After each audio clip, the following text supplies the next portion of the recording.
So hi guys, நான் உங்களிடத்துலேருந்து என்ன பாணி.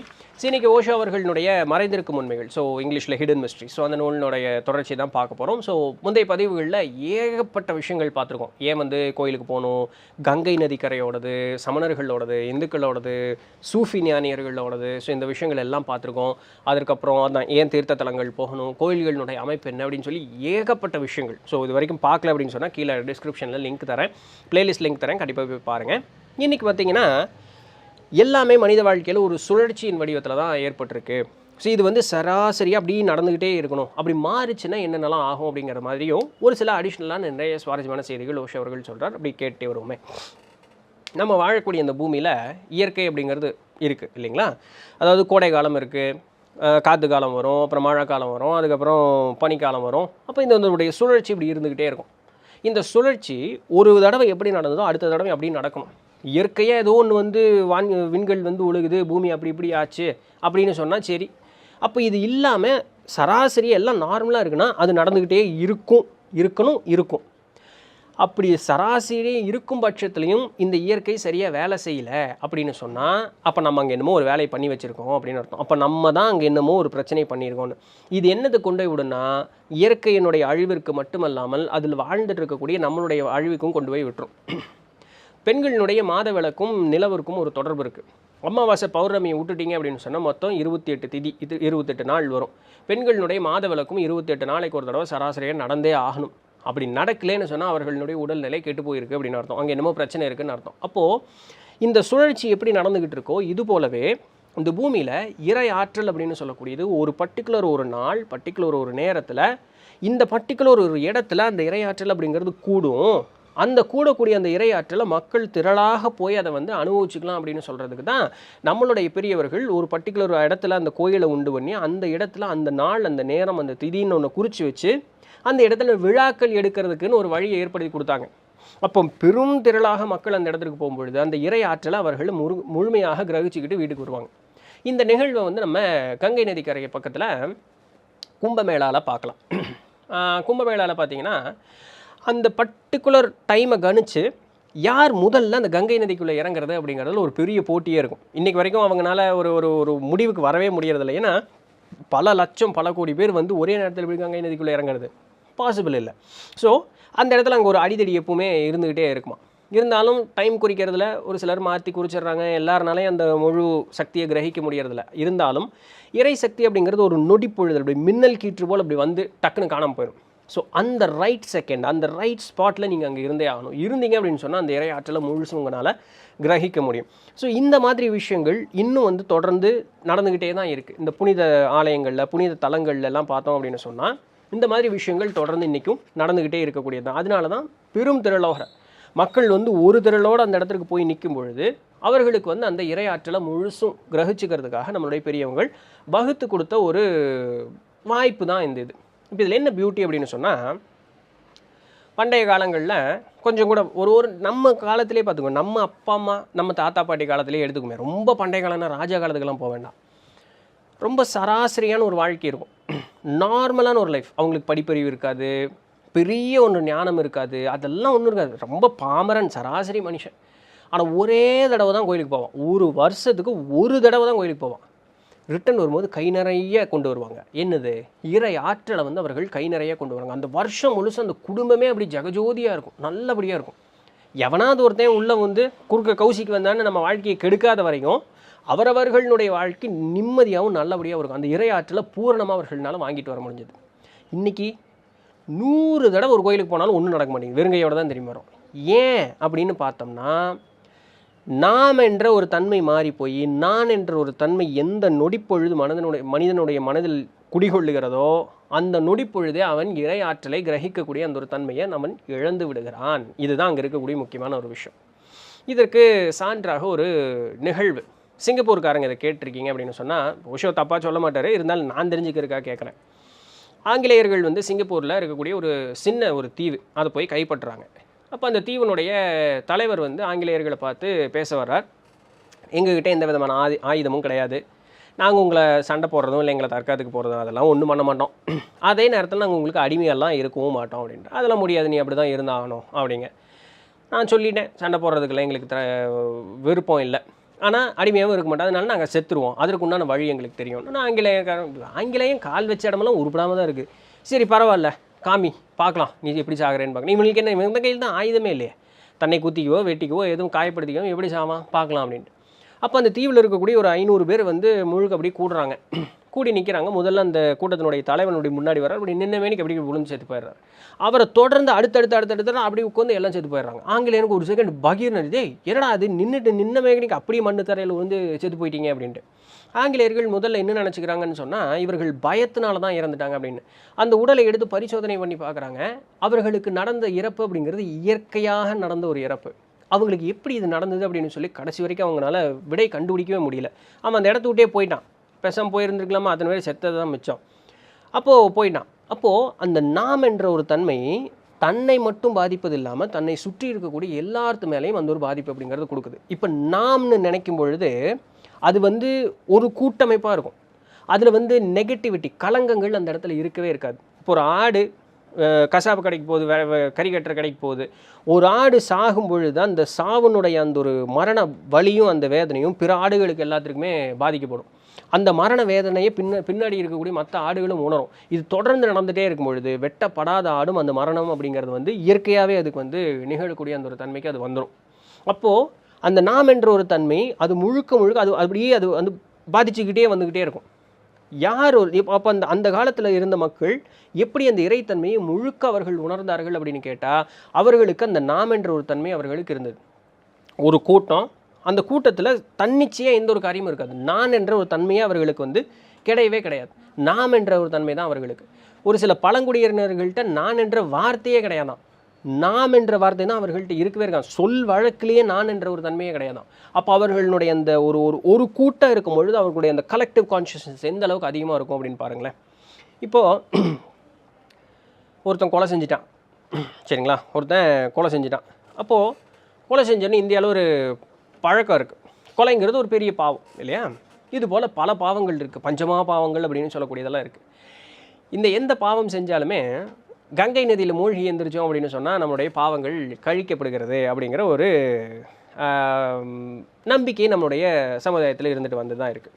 இதை எதிர்க்கக்கூடியவர்களும் நிறைய பேர் உண்டு. ஏயா அவன் பண்ணினது தப்பு, அவன் போய் கங்கை நதியில் மூழ்கி எழுந்திரிச்சு வந்தானே எல்லாம் சரியாக போயிடும், இது என்ன அநியாயமாக இருக்குது அப்படின்னு நம்ம கேட்குறது உண்டு. தப்பு இல்லை, அந்த கேள்வி கேட்குறது சரிதான். இதே கிறிஸ்துவத்தில் பார்த்தோம் அப்படின்னு வச்சுக்கோங்களேன். இயேசு கிறிஸ்து நம்ம செய்யக்கூடிய பாவங்களை அனைத்தையும் மன்னிப்பார் அப்படிங்கிறது உண்டு. மன்னிக்கிறார் அப்படிங்கிற நம்பிக்கை இப்போ வரைக்கும் உண்டு. இயேசு கிறிஸ்து வாழ்ந்த காலத்தில் அந்த வேலையை அவர் செய்யவும் செஞ்சுருக்கிறார். கொடும்பாவங்கள் செய்தவர்களை அவர்கள்ட்ட போய் இவர் மனமார்ந்து அவர்கள் மன்னிப்பு கேட்கும்போது அவர் மன்னிக்கவும் செஞ்சுருக்கிறார். அப்போ நான் பாவ மன்னிப்பு கொடுத்தேன் அப்படின்னு சொன்னால் உன்னுடைய பாவங்கள் உன்னை விட்டு நீங்கி விடுகிறது அப்படின்ட்டு. இப்போ இங்கே இருவேறு சமுதாயங்கள் நடக்கக்கூடிய நிகழ்வு ஒன்று. இயேசு கிறிஸ்து எவ்வளோ நாள் பாவ மன்னிப்பு கொடுத்துருக்க முடியும்? 33 வயசுலேருந்து 36 வயசு தான் போட்டு தள்ளிட்டானுங்க. அப்போ அந்த 3 வருஷத்தில் அவர் எவ்வளோ பேர் தான் அவரால் பாவம் மன்னிச்சிருக்க முடியும்? எத்தனை பாவம் பண்ண வந்து அவர்கிட்டையும் போய் இது பண்ணி இருந்திருப்பாங்க. அப்போது அந்த ஒரு பவர்ஃபுல்லான ஒரு பர்சன் இருந்த வாழ்ந்த காலகட்டம் ஒரு ரொம்ப ஷார்ட் பீரியட். அதுக்கு பிறகு நிறைய பேர் இன்றைக்கி சொல்லலாம், ஆனால் அவர் கொடுத்த அளவுக்கு அந்த ஒரு தன்மை அந்த இடத்துல நடந்திருக்குமா? பாசிபிள் இல்லை. அப்போ இந்தியர்கள் அந்த இடத்துல ஒரு மாற்று வழி இது பண்ணிட்டாங்க. அப்போ ஒரு தனி ஆளை நம்ம முன்ன நிறுத்தி நம்ம இது பண்ணோன்னா அந்த ஆள் நீண்ட காலம் வாழ முடியாது. இது இயற்கையாக நடக்கக்கூடிய ஒரு விஷயம். அவங்க தெய்வ பிறப்பில் தெய்வமே இங்கே வரட்டுமே, நீண்ட காலம் இந்த இடத்துல இருக்க முடியாது. அவர்களுக்குன்னு ஒரு குறுகிய ஒரு அளவு தான் இருக்கும். அப்போ இங்கே நீடூழி காலம் நிற்கக்கூடியது என்ன? நதி, நீர், இது ஒன்று தான் இருக்குது. அப்போ அந்த நீரை நம்மால் பிடிச்சிட்டான். இந்த பர்டிகுலர் நீரில் மூழ்கி எழுந்திரிச்சுன்னு உன்னுடைய பாவங்கள் கழிக்கப்படுகிறது அப்படிங்கிற ஒரு வழக்கத்தை கொண்டு வந்து கொடுத்துட்டான். இப்போ நம்ம பழைய கேள்விக்கு வருவோம். இப்போ இயேசு கிறிஸ்துவே ஆகட்டுமே, இல்லை கங்கை நதியே ஆகட்டுமே, எல்லா பாவத்தையும் செஞ்சுட்டு அவன் கொலை பண்ணுறான், கற்பழிக்கிறான், அவன் வந்து இல்லை என்னென்னலாம் பாவம் இருக்குது எல்லாத்தையும் பண்ணுறான். போய் இயேசு கிறிஸ்து காலில் விழுந்துறான், அவர் மன்னிச்சிட்டேன்ட்டார். அப்போ பாவமெல்லாம் போயிடுமா? அப்போ செஞ்ச பாவமெல்லாம் என்ன ஆகிறது? கங்கை நதிக்குள்ளே மூழ்கி எழுந்திரிச்சுன்னா அவன் பாவம் இல்லாமல் அப்போ செஞ்ச பாவத்துக்குள்ளே ஏது தண்டனை கேட்போமா இல்லையா? அப்போ இது முட்டாள்தனமால இருக்குது. அது என்ன சார் இது இல்லைன்னு மேட்ரு அது இல்லை. இயேசு கிறிஸ்து சொல்லுவதனாலேயோ கங்கை நதியில் மூழ்குவதனாலேயோ அவர்களுடைய பாவம் அந்த இடத்துல கழியறது கிடையாது. பாவம் அப்படிங்கிறது உண்மையிலுமே என்ன அப்படின்னு சொன்னால் செயல் கிடையாது. ஒரு செயல் எந்த விதமான ஒரு அர்த்தத்தையும் ஏற்படுத்துவது கிடையாது. ஏதோ அது எதாச்சியாக நடக்குது, நம்ம அந்த இடத்துக்குள்ளே பூந்துட்டோம், அதனால நம்ம பாதிக்கப்பட்டோம். இவ்வளோ தான் அங்கே நடந்த நிகழ்வு. சரிங்களா? என்னுடைய தன்மை மீறி நான் ஒரு காரியத்தை செஞ்சுட்டேன். அந்த காரியத்தை செஞ்சதுக்கப்புறம் தான் சுயநினைவுக்கு வருது. நான் செஞ்சது வந்து என்னடா இப்படி பண்ணிட்டேனேன்னு யோசிக்கிறேன். அப்போ என்னை அறியாமல் ஒரு செயல் செஞ்சுட்டேன். ஒரு செயல் தான். செயல் இந்த இடத்துல எந்த விதமான ஒரு விளக்கத்தையும் கொடுக்கறது கிடையாது. அப்போ விளக்கம் கொடுக்கக்கூடியது என்ன அந்த இடத்துல அப்படிங்கும் பொழுது நம்மளுடைய மனோநிலை தான். செய்தவனுக்கோ அனுபவித்தவனுக்கோ அதை பார்த்தவனுக்கோ அவனுடைய மனோநிலை எப்படி இருக்குது அப்படிங்கிறது அந்த இடத்துல முக்கியமான ஒரு விஷயம். கொடும்பாவி தான் பாவமே செய்யலை, எல்லாம் நார்மலாக இயற்கையாக நடக்கிறதாம். அப்படி பண்ணுனா நான் இது பண்ணேன், அவன் இப்படி பண்ணால் இது பண்ணேன், இதுக்கும் இதுக்கு எந்த தப்பும் இல்லைன்னு ஆத்மார்த்தமாக நம்புறான்னு வச்சுக்கோங்களேன். அவனுக்கு எந்த விதமான பாவமும் அவனை அண்டுவதே கிடையாது. ஏன்? முழுக்க முழுக்க மனிதனுடைய வாழ்நாள் முழுக்க அவனுக்கு எது வந்து அவனை நிர்ணயப்படுத்தி நிறுத்துது, இது சரி, இது தவறு, இது பாவம், இது புண்ணியங்கிற எது நிர்ணயப்படுத்துதுன்னா அவனுடைய எண்ணங்கள் தான். அப்போ பாவமானது அவனுடைய எண்ணத்தின் வாயிலாக தான் அவன் கூட பயணிச்சுக்கிட்டே இருக்கும். செயல் நின்று போயிடும், செயல் முடிஞ்சு போயிடும். 100 வருஷத்துக்கு முன்னாடி நடந்தது, இல்லை 10 வருஷத்துக்கு முன்னாடி நடந்தது, அந்த செயலை மாற்றவே முடியாது. நடந்த நிகழ்வு தான். அந்த நிகழ்வை கொண்டு வந்துக்கிட்டே இருக்கிறது எது?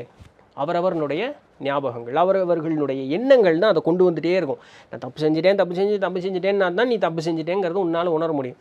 இல்லவே இல்லைன்னு சொன்னால், அதாவது ஆத்மார்த்தமாக நீ இல்லைன்னு சொன்னால் உன்னை அது எந்த வகையிலுமே பாதிக்காது. இங்கே தண்டனை கொடுக்கலாம், அதெல்லாம் இருக்கலாம், அதை அனுபவிக்கிறேன், அது உணரவே இல்லைன்னு வச்சுங்களேன், அது எதுவும் இந்த வகையிலுமே அவனை பாதிக்காது. இதே நிகழ்வு தான் இயேசு கிறிஸ்து மன்னிப்பு கொடுக்கறதும் கங்கை நதியில் மூழ்கி எந்திரிக்கிறதும். இயேசு கிறிஸ்துவனுடைய பாவம் போயிடும் அப்படின்னு சொன்னதுனால அந்த அவனுடைய பாவம் போகிறதில்ல, அவர் கழிக்கிறது இல்லை அந்த பாவத்தை. கங்கை நதி அவனுடைய பாவத்தை கழிக்கிறது இல்லை. இதில் நான் தப்பு பண்ணிட்டேன், இனிமேல் இப்படி இருக்க மாட்டேன்னு ஆத்மார்த்தமாக அந்த நம்புறான் பாருங்க. நான் தப்பு செஞ்சுட்டேன், நான் ஆத்மார்த்தமாக நம்புகிறேன், இந்த இவர்கிட்ட போனேன் அப்படின்னு சொன்னால் என்னுடைய பாவம் வந்து மன்னிக்கப்படும், நான் ஒரு புது மனிதனாக மாறி நான் நல்ல வாழ்க்கையில் என்னால் இருக்க முடியும், இந்த நதியில் மூழ்கி எழுந்திரிச்சேன்னா நான் நல்ல மனிதனாக இருக்க முடியும்னு தெரிஞ்சோ தெரியாமலோ செய்த தப்பை நான் மன்னிச்சுட்டா எனக்கு ஒரு இது போதும், நான் நீ புது மனிதனாக இருக்க போகிறேன், எனக்கு தண்டனை வேண்டாம் அப்படின்னு சொல்லி ஆத்மார்த்தமாக கேட்குறான் பாருங்கள். அந்த ஒருத்தனுக்கு அவனுடைய நிகழ்வுகள் அவனை விட்டு முழுக்க போயிடுது. தான் செஞ்ச தவறுங்கிறது அந்த எண்ணம் அவனை விட்டு முழுசும் வாஷ் ஆகி அப்படி போயிடுது. அவன் ஒரு புது மனிதனாக ஆகப்படுறான். இதில் என்ன ஒரே ட்விஸ்ட் அப்படின்னு சொன்னால், அந்த எண்ணம் ஆத்மார்த்தமாக அவங்ககிட்ட இருந்து வரணும். அப்படி அடி வேர்லேருந்து அந்த அழுக்கு வந்து அவனை விட்டு முழுக்க நீங்கணும். இது எப்படி நடக்கும்? ஆத்மார்த்தமாக நான் எப்படி நம்ப முடியும்? காலங்காலமாக ஒருத்தன் அதை செஞ்சுட்டு வந்திருந்துருக்கணும், செஞ்சனுடைய பலாபலனை அடுத்தடுத்த ஆள் அதை வந்து சொல்லி காட்டியிருக்கணும். அப்போது காலங்காலமாக இதை பண்ணுனா அதனால் அவனுக்கு நல்லது நடந்தது, அதை என் பாட்டன் பார்த்தான், அதை என் பூட்டன் பார்த்தான், எங்கள் அப்பா பார்த்தான், இப்போ நான் பார்க்குறேன். அப்போ அந்த நம்பிக்கை, அது நடந்தது அப்படிங்கிறதுனுடைய நம்பிக்கை எனக்கு ஆழமாக இருந்ததுன்னா அது கண்ணு மண்ணு தெரியாமல் நான் எந்த ஒரு யோசனை இல்லாமல் நான் அதை செய்வேன். என்னோடய எண்ணங்கள் தூய்மைப்படுத்தப்படும். இப்படி தான் இயேசு கிறிஸ்து மன்னிக்கும் பொழுது பாவங்கள் நீங்குது. இப்படி தான் கங்கை நதியில் மூழ்கும் போது பாவங்கள் நீங்குது. நதியோ இயேசு கிறிஸ்துவோ பண்ணுறதில்ல, அவங்க பொழப்பு பார்த்துட்டு இருந்தாங்க. ஆனால் இங்கே நடக்கக்கூடியது என்னென்னா, அவனோட எண்ணத்தை தூய்மைப்படுத்தி திருந்திக்கிறான். இதற்கு ஒரு இன்டியூசிங் ஃபேக்டர் என்னென்னா, காலங்காலமாக ஆணித்தனமாக அடித்து அது அப்படி தான் நடக்கும்டா 100%, அதை நம்புகிறான், அது நடக்குது. இவ்வளோதான் மனுஷனுக்கு ரொம்ப சிம்பிளான ஒரு கான்செப்ட். ஆனால் அது அடி வேர்லேருந்து வரணும், ஆத்மார்த்தமாக இருந்து வரணும். அந்த ஒரு நம்பிக்கை அது காலங்காலமாக அப்படி கொண்டு வரும்பொழுது அந்த நம்பிக்கை இருக்கும். இந்திய சமுதாயம் முழுக்க, தமிழர்னே சொல்லலை, இந்திய சமுதாயம் முழுக்க இந்த நம்பிக்கையின் அடிப்படையிலேயே கொண்டு போனதுக்கு உண்டான காரணம் இதுதான். எல்லாத்துக்குமே நீ வந்து போய் அறிவியல் ரீதியாக உன்னால் உணர்த்தி புரிய வைக்க முடியாது, அவசியமும் கிடையாது. ஏற்றுக்கொள்ளக்கூடிய மனோநிலையிலையும் மனப்பக்குவத்திலையும் அவர்களும் இருக்க போகிறதில்ல. அப்போ அவர்களுக்கு தேவைப்படக்கூடியதெல்லாம் நம்பிக்கை மட்டும்தான். அந்த நம்பிக்கையை நீ அவர்களுக்கு ஊட்டினேன்னா போதும். அவர்கள் அந்த நம்பிக்கையை வச்சு ஏமாற்றி காசு பண்ணாமல் இருந்தேன்னா போதும். இன்றைக்கி நிறைய பேர் அப்படி தான் சுற்றிட்டு இருக்காங்க. அதை காசு பண்ணாமல் இருந்தேன்னா சரி. அந்த நம்பிக்கை ஊட்டி அவர்களை வளர்த்துவதற்குண்டான வழி என்னவோ அதை கொடுத்தோம்னா போதும். புதுசாக யாரும் எதையும் கொடுக்க வேண்டாம். நம்ம பெரியவங்க கொடுத்ததை அதை பாதுகாப்பாக வச்சு அடுத்த தலைமுறை கொண்டு போனால் மட்டுமே போதும். பெரியவங்களை விட நம்ம புத்திசாலி கண்டிப்பாக கிடையாது, ஒரு அணு அளவு கூட கிடையாது. ஏன்னா அவர்களுக்கு அனுபவ ரீதியாகவும் தெரியும், அறிவியல் ரீதியாகவும் தெரியும். நமக்கு ரெண்டுமே இல்லை, வாய் மட்டும்தான் இருக்குது. அப்போது இதை பழசை வந்து நம்ம கடைபிடிச்சிக்கிட்டே வந்தோம் அப்படின்னு சொன்னாலே நம்மளுடைய வாழ்க்கை நல்லபடியாகவே இருக்கும். ஓஷோ அழுத்தி இந்த ஒரு விஷயத்த சொல்கிறார். ஏன் என்னால் இதை ஆத்மார்த்தமாக சொல்ல முடியுதுன்னா, இது அவர் சொல்கிறதெல்லாம் என்னால் உணர்ந்து பார்க்க முடியுது. அவர் எவ்வளோ அழகாகவும் திருத்தமாகவும் இந்த விஷயத்த சொல்லியிருக்கார் அப்படிங்கிறது. ஸோ இந்த புரட்சி பேசுகிறேன், அந்த இதெல்லாம் பேசுகிறேன், இன்றைக்கி நிறைய பேர் சுற்றிட்டு இருக்காங்க பாருங்கள். நீங்களே அப்படி ஒரு ஆளாக இருந்தாலும் கொஞ்சம் சிந்திச்சு பாருங்கள், ஏன் என்ன ஏது எதுக்குன்னு. கொஞ்சம் முயற்சி பண்ணி பாருங்கள், மாறுதல் உங்களுக்கு ஏற்படும். சோதிச்சு பார்க்காதீங்க, நம்பிக்கையோடு முயற்சி பண்ணி பாருங்கள், மாறுதல் ஏற்படும். அப்புறம் பிறருக்கு எடுத்து சொல்லுங்கள். கண்ணு மண்ணு தெரியாமல் அது முட்டாள்தனம்னு எதையும் சொல்லாதீங்க. நீங்கள் காசு பணம் வாங்குறதுக்காகவோ ஒருத்தனுக்கு சால்ரா தட்டுறதுக்காகவோ ஒரு சமுதாயத்தையே கெடுக்க வேண்டாம் அப்படிங்கிறதுக்காக சொல்கிறேன். ஏன்னா காசு பணம் சம்பாதிக்கிறதுக்கு எத்தனையோ வழி இருக்குது, இப்படி தான் போய் சம்பாதிக்கணும்னு அவசியம் இல்லைங்கிறதுக்காக சொல்கிறேன். பட் எனிவே நம்ம சேனலில் அந்த மாதிரி ஆட்கள் இல்லை அப்படின்னு நம்புகிறேன். இருந்தாலும் அப்பப்போ ஒரு கௌசிக்கு உள்ளே வந்துட்டு போவாங்க. அந்த கௌசிக்காக இவ்வளோத்தையும் சொல்லிகிட்டு இருக்கேன், வேறு ஒன்றும் இல்லை. ஃபாலோ பண்ணக்கூடியவங்க தெம்புதிராணியமாக முழு நம்பிக்கையோட தாராளமாக ஃபாலோ பண்ணுங்கள். Every thing has a reason and every thing works. அதுதாங்க முக்கியம். யா, ஸோ இதுதான் இன்றைக்கு உண்டான பதிவு. பிடிச்சிருந்துருக்கும், இன்ஃபர்மேட்டிவாக இருந்திருக்கும் அப்படின்னு நம்புகிறேன். நாளைக்கு வேறு ஏதாவது ஒரு சுவாரஸ்யமான செய்தியில் சந்திப்போம். அதுவரையும் தொடர்ந்து எழுந்திருங்கள். நான் உங்கள் இடத்துல தண்டபாணி. நன்றி. வெற்றிவேல் வெற்றிவேல் வெற்றிவேல்.